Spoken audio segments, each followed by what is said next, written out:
Hey, I'm Harry Purdum, and today I'm going to be teaching you how to make homemade mac and cheese. So first you're going to want to boil up your pasta. I use one box, that should be 16 ounces. Um, any pasta of your choice, really. Next, take 3 grams of chicken bouillon and dissolve it in warm water. I usually just dip my bowl into the pasta water that when it's boiling, that's hot enough to get it dissolved. By the way, this is the only meat in the recipe, so you can replace this with a vegetable bouillon or vegetable stock, and it will become vegetarian mac and cheese.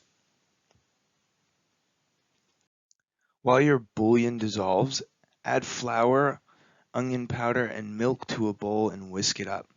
Really mix it. You want all that flour to be completely broken up, and then you can add that chicken bouillon and then whisk it even more.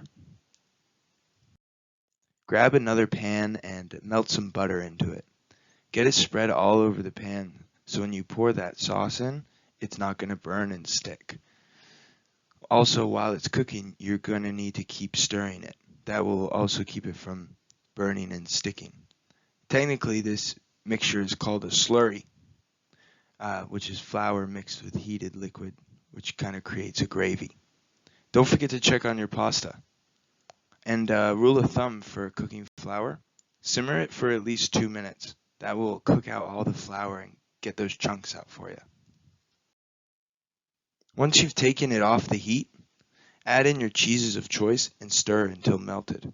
I used majorly cheddar and added mozzarella for some stretch and Parmesan because I like it.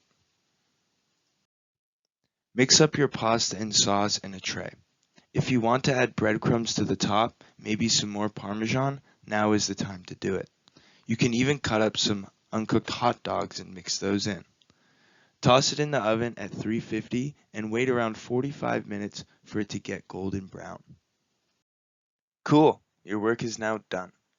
Be careful with this recipe. You probably won't be going back to box mac and cheese after this. Enjoy!